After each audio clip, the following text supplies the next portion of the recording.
Hello everyone, welcome to PK chemistry.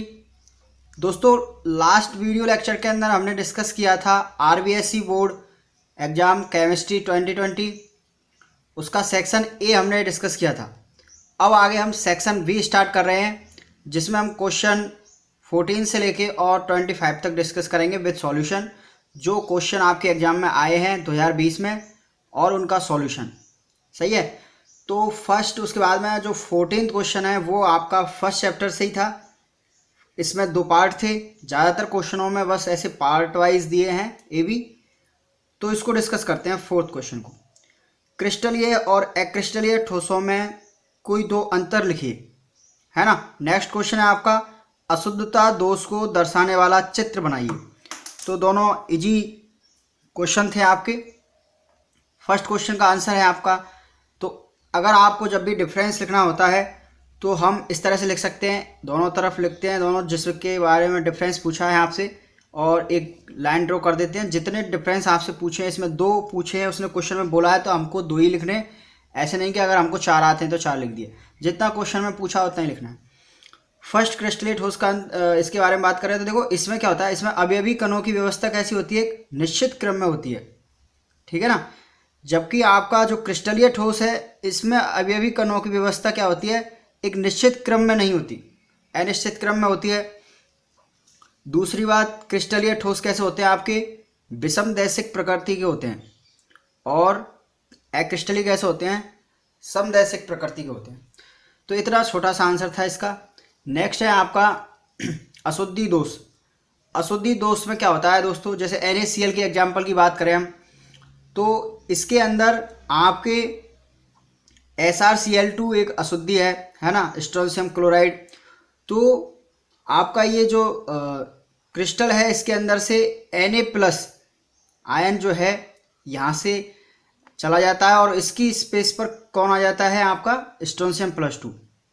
ठीक है। अब इस बैलेंस को कंप्लीट करने के लिए अगर आपका एक स्ट्रोंशियम आया है, क्योंकि ये +2 है, और सोडियम क्या होता है आपका Na+, तो यहाँ से दो सोडियम के आपके एटम गए थे यहाँ से, एक तो ये वाला और एक ये गया। तो स्ट्रोंशियम केवल एक ही जगह पर आया। यहाँ पर एक Na+ क्या है आपका, वैकेंट है, खाली है ये वाली जगह, क्योंकि आपको चार्ज बैलेंस करना होता है इसके अंदर। तो ये आपका क्या हो गया, अशुद्धि दोष का चित्र हो गया।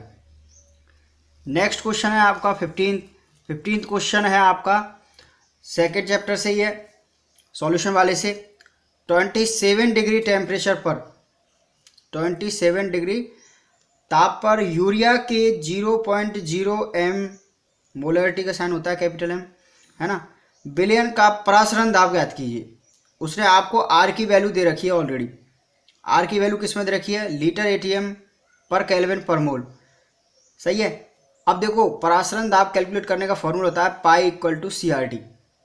सी क्या है आपकी कंसंट्रेशन, सांद्रता, मोलरिटी की टर्म में दे रखी है। ठीक है। इसको हम और कैसे लिख सकते हैं, 1/100, है ना, ऐसे लिख सकते हैं। टेम्परेचर आपको किस में दे रखा है, टेम्परेचर दे रखा है आपको सेल्सियस में, तो हम इसको किस में चेंज करेंगे, केल्विन में, क्योंकि आर की वैल्यू हमारी क्या है, केल्विन में, लीटर ATM पर केल्विन। देखो, 27 डिग्री सेल्सियस को हम केल्विन में चेंज करेंगे, तो केल्विन में चेंज करते हैं तो किस में ऐड करते हैं, आपका 273 में ऐड करते हैं, जितना भी आपका सेंटीग्रेड दे रखा है उसको। तो यहाँ पर टोटल कितना हो जाएगा आपका 300 केल्विन। नेक्स्ट क्वेश्चन था, सॉरी, नेक्स्ट इसी को आगे देखते हैं, इसका सॉल्यूशन चल रहा है अभी। तो आर की वैल्यू अपन को क्या दे रखी है, R = 0.0821 लीटर एटम पर मोल पर केल्विन। ठीक है। इसमें वैल्यू पुट की, ये तो सी की वैल्यू हो गई, ये हो गई आपकी आर की वैल्यू, और ये हो गई आपकी टेम्परेचर की वैल्यू। पाई = CRT था।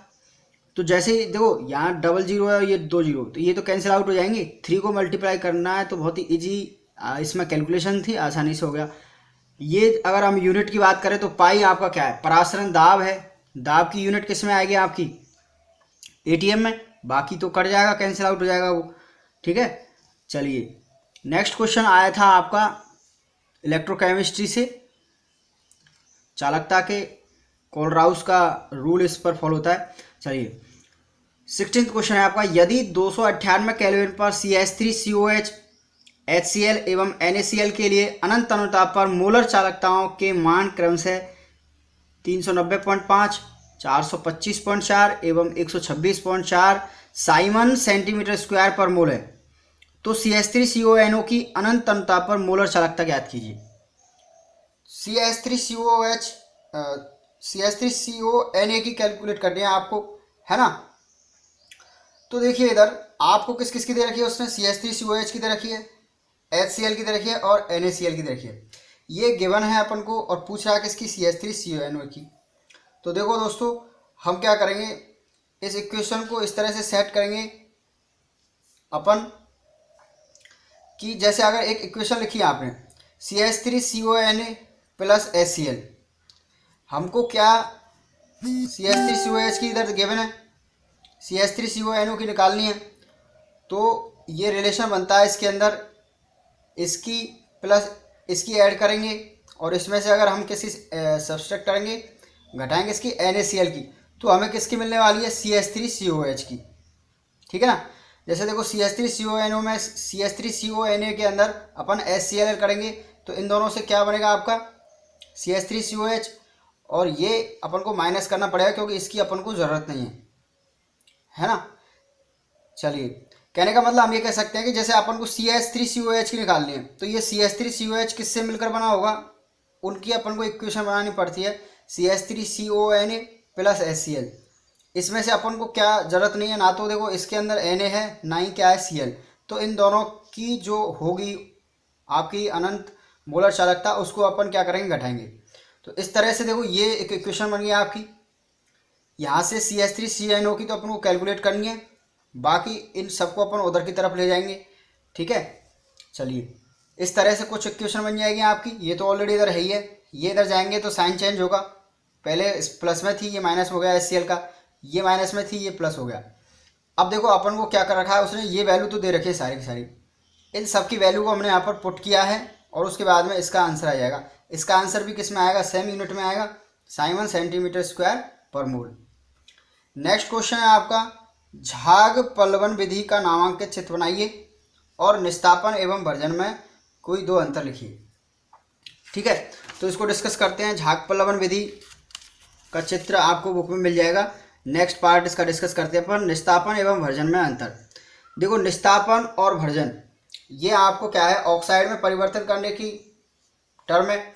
ठीक है, तो निस्तापन में क्या होता है, इस प्रक्रिया में अयस्क को वायु की अनुपस्थिति में गर्म किया जाता है निस्तापन के अंदर तो, और भर्जन में क्या होता है, इसमें अयस्क को वायु के आधिक्य में गर्म किया जाता है। यानी कि इसमें तो वायु आपकी एब्सेंट होती है और इसमें वायु की उपस्थिति में किया जाता है, और किस में किया जाता है, आधिक्य में। चलिए, निस्तापन क्या करता है, सामान्यतः कार्बोनेट, जलयोजित ऑक्साइड और हाइड्रोक्साइड का उनके ऑक्साइड में परिवर्तन करता है। ठीक है, परिवर्तन करने के लिए इस प्रक्रिया का उपयोग किया जाता है। जबकि भर्जन से हम क्या करते हैं, भर्जन से प्राय सल्फाइड अयस्कों को उनके ऑक्साइडों में परिवर्तन करने के लिए इसका उपयोग किया जाता है। ठीक है, यानी कि ऑक्सीडेशन करते हैं। चलिए, नेक्स्ट क्वेश्चन आया आपका डी ब्लॉक एलिमेंट से और एफ ब्लॉक एलिमेंट से। संक्रमण तत्व अंतरकाशी यौगिक क्यों बनाते हैं, है ना। दूसरा है, लेंथेनाइड तत्वों में बाईं से दाईं ओर जाने पर परमाणुीय त्रिज्या घटती हैं, समझाइए। तो ये दो क्वेश्चन है आपके और काफ़ी इम्पोर्टेंट क्वेश्चन है दोनों ही, है ना। चलिए पहले का रीजन देखते हैं। देखो, संक्रमण धातुओं के क्रिस्टल में परमाणुओं के निकटतम रूप से व्यवस्थित होने के बावजूद इनके मध्य छोटे छोटे रिक्त स्थान रह जाते हैं। जो संक्रमण धातुओं के क्रिस्टल होते हैं उनके परमाणु काफ़ी पास पास उपस्थित होते हैं, लेकिन इनके बीच में कुछ रिक्तियाँ रह जाती हैं, जिन्हें अपन क्या कहते हैं, अंतराकाश कहते हैं। ये अपन सॉलिड स्टेट में भी देखते हैं रिक्ति कितने प्रकार की होती हैं, कैसे बनती हैं। जब इन अंतराकाशों में छोटे आकार के अधातु परमाणु जैसे हाइड्रोजन है, आपका बोरॉन है, कार्बन, नाइट्रोजन आ जाते हैं, तो उनसे बने यौगिकों को अंतराकाशी यौगिक कहते हैं। तो इसलिए आपके क्या है, संक्रमण तत्व अंतराकाशी यौगिक बनाते हैं, क्योंकि इनके बीच में क्या होता है, परमाणु के बीच में कुछ रिक्त स्थान रह जाता है। ठीक है, और उसमें कुछ छोटे आपके परमाणु आकर बैठ जाते हैं, ऐसे कह सकते हैं। तो ऐसे यौगिकों को अपन अंतराकाशी कहते हैं। नेक्स्ट क्वेश्चन है आपका, लेंथेनाइड तत्वों में बाईं से दाएं जाने पर परमाणु त्रिज्याएं घटती हैं, समझाइए। देखो लैंथेनाइड तत्वों में बाईं से दाईं ओर जाने पर लैंथेनाइड संकुचन के कारण परमाणुीय त्रिज्याएं घटती हैं। इसका मेन रीजन क्या होता है? लैंथेनाइड संकुचन। अब देखो त्रिज्या को प्रभावित करने वाले दो मुख्य कारक निम्न है ना। अगर उसका मेन रीजन देखें तो लैंथेनाइड संकुचन होता है। अब उसका क्या कारण है लैंथेनाइड संकुचन होने का, तो वो देखते हैं। एक होता है आपका नाभिकीय आवेश।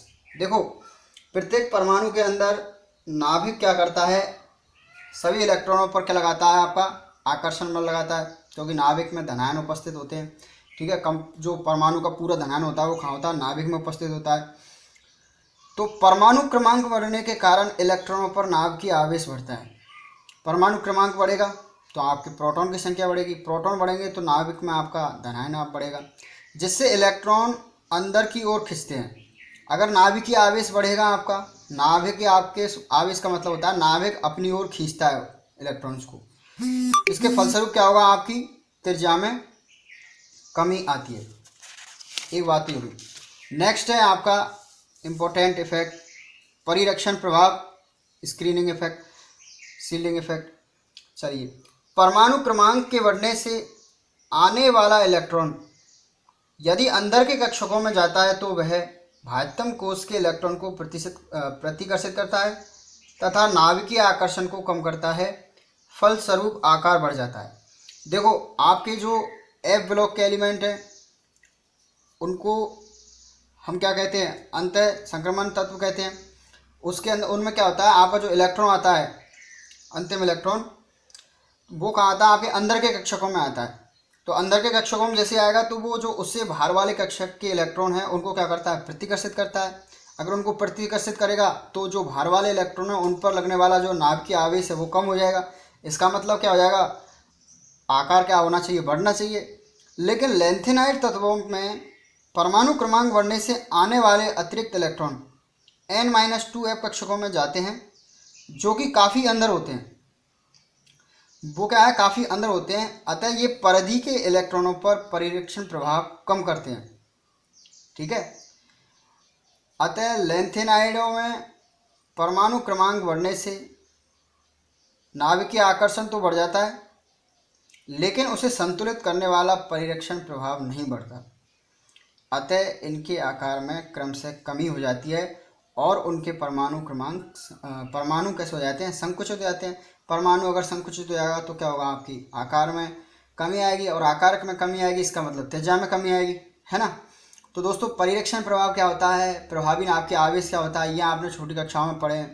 प्रभावी नाभिकीय आवेश आपका क्या होता है? जेड माइनस आपका सिग्मा। सिग्मा आपका क्या होता है? परिरक्षण प्रभाव कितना है उसका। तो जैसे जैसे सिग्मा की वैल्यू बढ़ेगी आपका जेड इफेक्ट बढ़ेगा। तो ये आकार को समझने के लिए आपको परिरक्षण प्रभाव और प्रभावी नाभिकीय आवेश को समझना जरूरी है।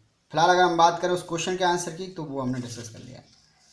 सही है, तो काफ़ी इजी पेपर था आपका 2020 के अंदर। देखिए नेक्स्ट क्वेश्चन है आपका ए पार्ट, K3Fe2O4 का होल्टवाइज संकुल का IUPAC नाम लिखिए। और बी है आपका संयोजकता बंध सिद्धांत, BBT जिसको बोलते हैं, के आधार पर NiCl4 और इसका चार्ज है 2- संकुल आयन की ज्यामिति एवं चुंबकीय प्रवृत्ति लिखिए, है ना। इसका क्या करना है? हमें हाइब्रिडाइजेशन बताना है और इसकी ज्यामिति बतानी है और इसका चुंबकीय प्रवृत्ति कैसी होगी वो बतानी है। देखो फर्स्ट क्वेश्चन के अंदर हमें पहले क्या निकालनी पड़ेगी? Fe की ऑक्सीडेशन स्टेट निकालनी पड़ेगी। नॉमेनक्लेचर के अंदर हम लास्ट में यही लिखते हैं ब्रैकेट के अंदर, है ना। तो देखिए इधर Fe की ऑक्सीडेशन क्या होगी? देखो K+ होता है आपका, पोटेशियम की +1 होती है तो 3 हो जाएगी इसकी। Fe को हमने क्या मान लिया? X, जिसकी हमें ऑक्सीडेशन स्टेट निकालनी होती है उसको X मानते हैं। C2O4 आपका क्या है? Oxalate ion. इस पर क्या कितना चार्ज होता है? -2 चार्ज होता है। -2 चार्ज होता है इसके ऊपर, तो इस तरह से। और कंप्लीट चार्ज क्या है आपके कॉम्प्लेक्स पर? 0। ठीक है, तो यहाँ से X की वैल्यू फाइंड की अपन ने, कितनी आई? +3। तो पोटेशियम आयरन की जो ऑक्सीडेशन स्टेट है 3 आ गई। अब हम नाम लिख देंगे, है ना। ये कैसा आपका ऋणात्मक क्या है? संकुल है, तो पहले इसका लिखेंगे अपन नाम क्या? पोटेशियम। और अगर इस तरह से अगर कोई धनायन आगे होता है तो उसकी जो नंबर है उसको नहीं लिखते, हम डायरेक्ट पोटेशियम लिखते हैं। पोटेशियम, उसके बाद लिगेंड का नाम लिखेंगे। लिगेंड एक ही टाइप का है तो कोई दिक्कत नहीं है, पोटेशियम ट्राई ऑक्सीलेटो, ये ऑक्सीलेटो है आपका। और इस पे आयरन को अपन क्या लिखेंगे, फेरेट, क्योंकि ऋणात्मक आयन संकुल है इसलिए क्या लिखेंगे, फेरेट। और थर्ड इसकी क्या है आपकी, ऑक्सीडेशन स्टेट। ये हो गई बात। नेक्स्ट जो है आपका बी क्वेश्चंस, उसके अंदर NiCl4 आपको कॉम्प्लेक्स दे रखा है। इसमें अगर हम निकेल की ऑक्सीडेशन स्टेट की बात करें तो वो कितनी है आपकी, देखो निकेल की ऑक्सीकरण अवस्था निकालेंगे अपन यहाँ से, वही सेम X प्लस 4 क्या है आपके, क्लोरीन। तो क्लोरीन 4 है आपके, तो एक क्लोरीन पर -1 चार्ज होता है, तो टोटल क्या हो जाएगा 4 × -1, और इधर की साइड अपन ने इस चार्ज को रखा 2 ऐसे यहाँ से अपन क्या निकाल सकते हैं, निकल की ऑक्सीडेशन स्टेट कितनी आएगी आपकी, +2 आएगी। अब देखो निकल जो होता है आपका उदासीन अवस्था में, उसका जो संयोजी इलेक्ट्रॉनिक विन्यास अगर अपन बात करें तो 3D8 4s2 होगा। अब क्योंकि निकल आपका +2 में है तो क्या हो जाएगा, ये +2 है तो ये इलेक्ट्रॉन निकल जाएंगे आपके, 3D8 बचेगा ओनली। तो ये 3D है आपका, ये ऑर्बिटल 4s है और ये 4p है। 8 इलेक्ट्रॉन फिल करने अपन को डी के अंदर। तो देखो सबसे पहले 5 भर दिए एक एक सब में, उसके बाद में 6 7 8। अब क्योंकि आपका जो Cl है वो कैसा है, दुर्बल क्षेत्रीय लिगेंड है, WFL है, वीक फील्ड लिगेंड। तो ये क्या नहीं करेगा, पेयर नहीं करेगा इनको, यानी युग्मन नहीं करेगा इलेक्ट्रॉनों का। अगर ये इसका युग्मन कर देता तो ये इलेक्ट्रॉन आपका वैकेंट हो जाता। लेकिन Cl कैसा है, दुर्बल क्षेत्रीय लिगेंड है, इसलिए ये क्या नहीं करेगा, पेयर नहीं करेगा। आपका क्या हो जाएगा, ये Cl इन्हीं कक्षकों में आपका इलेक्ट्रॉन डोनेट करेगा। तो इसका जो हाइब्रिडाइजेशन हो जाएगा, एक तो S और 3p मिला के क्या हो जाएगा आपका sp3 हाइब्रिडाइजेशन। अब देखो sp3 अगर हाइब्रिडाइजेशन है तो उसका ज्यामिति की बात करें, ज्यामिति कैसी होगी आपकी, चतुष्फल की होगी, इस तरह से चतुष्फल की ज्यामिति। और बॉन्ड एंगल कितना होगा आपका 109 डिग्री 28 मिनट, या आप कह सकते हो 109.5 डिग्री। प्रकृति कैसी होगी आपकी, अनुचुंबकीय, क्योंकि देखो अपन ने देखा था अभी उसमें कैसे थे, अयुग्मित इलेक्ट्रॉन थे उसके पास। देखो ये अयुग्मित इलेक्ट्रॉन है, अयुग्मित इलेक्ट्रॉन है तो इसकी प्रकृति कैसी हुई, अनुचुंबकीय। नेक्स्ट क्वेश्चन है आपका, एल्किल एमीन अमोनिया से अधिक क्षारीय है, समझाइए। एल्किल अमीन अमोनिया से अधिक क्षारीय है, समझाइए। देखो निम्नलिखित अभिक्रियाओं, दूसरा क्वेश्चन है, निम्नलिखित अभिक्रियाओं में के क्रम में ए तथा बी को पहचानिए एवं रासायनिक सूत्र लिखिए। तो इस तरह के क्वेश्चन कई बार एग्जाम में देखने को मिलते हैं। आपको रिएक्शन दी जाती है और आपसे जो प्रोडक्ट है वो पूछ लेता है, रिएजेंट दिए जाते हैं साथ में। तो पहले क्वेश्चन को डिस्कस करते हैं, एल्किल अमीन। एल्किल अमीन RnH2 होता है आपका, है ना, कोई भी एल्किल ग्रुप हो सकता है यहाँ पर। सामान्यतः अमोनिया से प्रबल क्षारक है, क्योंकि एल्किल समूह के +I प्रभाव के कारण NH2 के नाइट्रोजन पर इलेक्ट्रॉन घनत्व बढ़ जाता है। अगर इसका अपन कंपैरिजन करें तो देखो अमोनिया क्या होता है, NH3, तो उसमें क्या है और इसमें क्या डिफरेंस है, NH2 इसमें भी है और NH2 उसमें भी है, उसमें एक एक्स्ट्रा H है और इसमें H की जगह क्या है, R।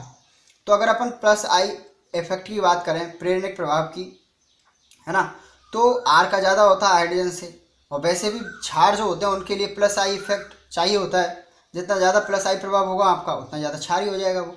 तो यही रीज़न है आपका कि एल्किल अमीन आपकी क्या होती है, अमोनिया से ज़्यादा क्षारी होती है। नेक्स्ट अगर हम बात करें इस रिएक्शन की, है ना, तो ये नाइट्रोबेंजीन है और SN + HCl इसका क्या करेगा, रिडक्शन करेगा, इसका अपचयन करेगा। तो ये NO2 का अपचयन किसमें जाएगा, NH2 में। और जैसे ही हम एनिलीन की रिएक्शन NaNO2 + HCl और आपका 0 डिग्री से 5 डिग्री सेल्सियस अगर टेम्परेचर है 273 से 278, तो इस रिएक्शन को हम बोलते हैं डाईएजोटीकरण अभिक्रिया। ये क्या करता है आपका, इस एमीन का एनिलीन का क्या कर देगा, डाइएजोनियम लवण बनाएगा, N2+ और Cl-। ये बहुत ही इंपॉर्टेंट है। इसके बाद में आप काफ़ी सारी रिएक्शन करके काफ़ी सारे कार्बनिक पदार्थ बना सकते हो, ठीक है। चलिए नेक्स्ट क्वेश्चन की तरफ बढ़ते हैं। निम्नलिखित हैलो अम्लों को उनकी अम्लीयता के बढ़ते क्रम में व्यवस्थित कीजिए। ये आपको हैलो अम्ल दे रखे हैं, Cl3COH, Cl2CH COH और ClCH2COH। यहाँ पर 3 क्लोरीन है, यहाँ पर 2 क्लोरीन है और यहाँ पर क्या है आपका 1 क्लोरीन है। जैसे यहाँ से H निकाल देंगे अपन तो नेगेटिव कार्बोक्सिलेट आयन बनेगा। कार्बोक्सिलेट आयन के नेक्स्ट कार्बन, इस पे क्या है, एक कार्बन और था, यहाँ ये जो Cl3 है इससे पहले क्या था, एक कार्बन और था, है ना, इस कार्बन से जुड़ी हुई है आपकी Cl3। और उसके बाद में COH है। तो ये जो नेक्स्ट कार्बन है इस पर क्या है, 3 Cl है। यहाँ पर इस नेक्स्ट कार्बन पर क्या है, 1 H है और 2 Cl है। इस पर 2 H 1 Cl है। तो आपको क्या करना पड़ता है, अम्लीयता के लिए हमको क्या चाहिए होता है, -I इफेक्ट, इलेक्ट्रॉन डेंसिटी कम करने वाले ग्रुप चाहिए होते हैं, है ना। तो ये जो आपका है Cl, इसका क्या होता है -I। अब जितनी इलेक्ट्रॉन डेंसिटी खींचने वाले ग्रुप होंगे उतनी ज़्यादा आपकी क्या होगी, एसिडिटी। तो इसका आंसर हो जाएगा ये वाला, आपका सबसे ज़्यादा एसिडिक हो जाएगा, फिर ये और उसके बाद में ये वाला। कार्बोक्सिलिक अम्ल फिनॉल से अधिक स्थायी होते हैं, क्यों? देखिए कार्बोक्सिलिक अम्ल, मान लिया कोई जनरल कार्बोक्सिलिक अम्ल ले लिया अपन ने, इसमें से H+ निकलेगा तो क्या बनेगा आपका कार्बोक्सिलेट आयन, इस तरह से कार्बोक्सिलेट आयन बनेगा। इसकी जो रेजोनेटिंग स्ट्रक्चर है वो इस तरह से हो सकती है, एक बार नेगेटिव इस वाले ऑक्सीजन पर, दूसरी बार इस पर चला जाएगा, ये इस तरह से आपका अनुनाद करेगा, है ना। अगर अपन बात करें फिनॉल की, तो फिनॉल के अंदर जब H+ निकालेंगे तो क्या बनेगा, फिनॉक्साइड आयन। अब देखिए रीजन ये है कि इसकी इसकी अनुनादी संरचनाएं काफ़ी सारी बन जाएंगी, 4-5, लेकिन कार्बोक्सिलेट आयन की अनुनादी संरचना में ऋणावेश 2 विद्युत ऋणी ऑक्सीजन परमाणुओं पर विस्थानीकृत होता है, अभी देखा अपन ने। जबकि फिनॉक्साइड आयन में एक ऑक्सीजन तथा कार्बन पर विस्थानीकृत होता है, तो इसमें एक ही ऑक्सीजन है, बाकी किस पर होगा, कार्बन पर विस्थानीकृत होगा। लेकिन फिर भी कार्बोक्सिलेट आयन में अनुनादी प्रभावी होता है ना। तथा रेनान क्या होता है, अधिक स्थायी होता है और फिनॉल की तुलना में अधिक अम्लीय हो जाता है। तो रीज़न ये है कि एक आपने तुल्यांक की संरचना और ये होता है, ये सुना नहीं होगा शायद। तो कहने का मतलब ये है कि जो कार्बोक्सिलिक अम्ल है आपका, उसमें जो अनुनादी संरचनाएं बनती हैं वो ज़्यादा स्थायी होती हैं, किसकी वजह, इस फिनॉक्साइड आयन की अनुनादी संरचनाओं के कंपेरिजन में। वो आपकी तुल्यांक की संरचना बनाता है, ये बनाता है अनुनादी संरचनाएं। तो तुल्यांक की संरचनाएं ज़्यादा क्या होती हैं, आपकी स्टेबल होती है, ठीक है। नेक्स्ट क्वेश्चन बनता आया था आपका क्वेश्चन नंबर 22, DNA एवं RNA में कोई 2 अंतर लिखिए। बहुत ही इजी क्वेश्चन है, ये 9th क्लास का बच्चा भी बताता है। क्या होता है जब ग्लूकोज ब्रोमीन जल के साथ अभिक्रिया करता है और उसका रासायनिक समीकरण भी अपन को देना है। तो DNA और RNA का सबसे जो बेसिक अंतर है वो क्या है आपका, कि DNA तो आपका केंद्रक में उपस्थित होता है, केंद्रक में उपस्थित गुणसूत्र में पाया जाता है, जबकि RNA आपका कहाँ होता है, कोशिका द्रव्य में होता है। DNA में डीऑक्सीराइबोस शर्करा होती है और RNA में राइबोस शर्करा रहती है। सिंपल सा इसका हो गया। इसलिए तो कह रहा हूँ ना मैं कि 12th क्लास का 2020 का बहुत ईजी पेपर था, इसमें कहीं कोई प्रॉब्लम नहीं थी। अगर इस किसी ने अपने क्लास नोट्स पढ़े, ढंग से पढ़ा उनको, तो ओबियसली वो 100 में से 100 नंबर उसके आ जाएँ। इस कोई बड़ा घबराने वाली बात नहीं है, कोई बड़ा आश्चर्य नहीं हुआ, आराम से आएंगे, ठीक है। और हर बार ऐसा ही पेपर आता है लगभग। CH2CHO और ये आपका क्या हो गया, ग्लूकोज। ग्लूकोज को ब्रोमीन वाटर के साथ आपने अभिक्रिया कराई है, तो इस ये क्या करता है, ये ऑक्सीकरण करेगा, और किसका करेगा, आपका इस एल्डिहाइड वाले ग्रुप का, ठीक है। तो ये क्या करेगा, आपको COH में परिवर्तित कर देगा इसको, बाकी जो पार्ट है इसका वो सेम रहेगा। तो ये जो ब्रोमीन वाटर है वो क्या करता है, इस एल्डिहाइड का ही क्या करता है, ऑक्सीकरण करता है। तो ग्लूकोज के अंदर एक कार्बोक्सिलिक कार्बोनिल जो ग्रुप है वो प्रेजेंट है, इसको चेक करने के लिए अपन ब्रोमीन वाटर के साथ रिएक्शन करा लेते हैं। इसका नाम हो गया आपका ग्लूकोनिक अम्ल। जो नेक्स्ट क्वेश्चन आया था वो है आपका संघनन एवं योगात्मक बहुलीकरण में 2 अंतर लिखिए। जैव निम्नीकरण एवं अजैव निम्नीकरण बहुलकों में विभेद कीजिए, ठीक है। तो ये भी काफ़ी इजी क्वेश्चन है। देखो संघनन बहुलक और योगात्मक बहुलक या बहुलीकरण, है ना, ये द्विक्रियात्मक अथवा त्रिक्रियात्मक युक्त एकलक समूह युक्त एकलक के संघनन से बनते हैं। जैसे आपने नायलॉन देखा होगा, टेरिलीन देखा होगा, उसमें क्रियात्मक समूह उपस्थित होते हैं 2 या 3, ठीक है। अगर बहुलीकरण की बात करें तो ये असंतृप्त तथा अक्रिय एकलक के बहुलीकरण से बनते हैं। जैसे आपने पॉलीथीन देखा है, तो वो कैसा होता है, आपका असंतृप्त होता है। नेक्स्ट आंसर क्या है, संघनन बहुलक बनने की प्रक्रिया में सरल अणुओं जैसे H2O, ROH, NH3 आदि का निष्कासन होता है, ठीक है ना। जब भी संघनन बहुलीकरण होता है तो उसमें एक सरल अणु का क्या होता है, निष्कासन होता है, जबकि आपके योगात्मक बहुलीकरण में ऐसा नहीं होता है।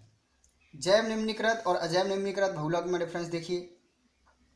जैव निम्नीकृत, इसमें कोई ज़्यादा ऐसे नहीं पूछा कि 2 अंतर लिखिए, इसमें केवल विभेद करना है, ऐसा लिखा है। तो जैव निम्नीकृत बहुलक वे बहुलक होते हैं जो एंजाइम उत्प्रेरित अभिक्रिया द्वारा अपघटित हो जाते हैं। ये एंजाइम जीवाणुओं द्वारा उत्पन्न किए जाते हैं, यानी जैव निम्नीकृत बहुलक आपके क्या होते हैं, अपघटित हो जाते हैं। ठीक है, प्रकृति के अंदर इनका अपघटन हो जाता है। अजैव निम्नीकृत क्या होते हैं, ये संश्लेषित बहुलक हैं। इन बहुलकों का जैव निम्नीकरण नहीं होता है, जैसे पॉलीथीन है, बेकेलाइट है।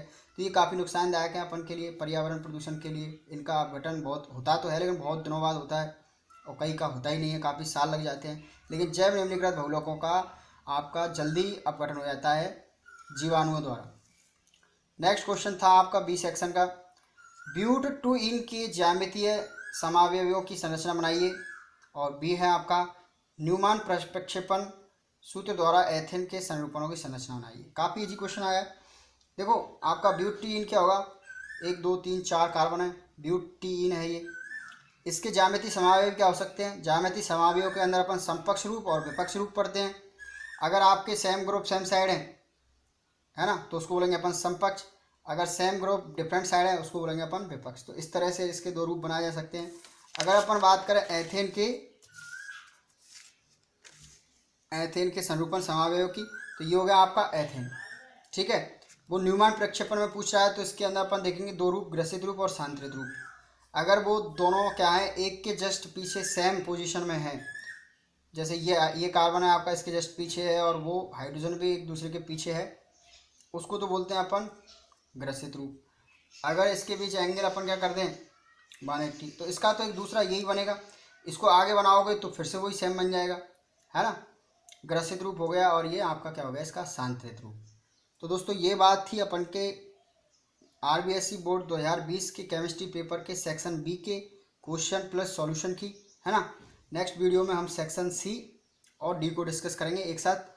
तो उसके साथ साथ आपका क्या हो जाएगा, ये पेपर विद सॉल्यूशन कंप्लीट हो जाएगा। तो केमिस्ट्री से रिलेटेड और क्लास 12 से रिलेटेड, है ना, नीट जेई और जेएम एग्ज़ाम के लिए आप केमिस्ट्री से रिलेटेड वीडियो देखने के लिए मेरे चैनल को सब्सक्राइब, लाइक और शेयर करना ना भूलिएगा।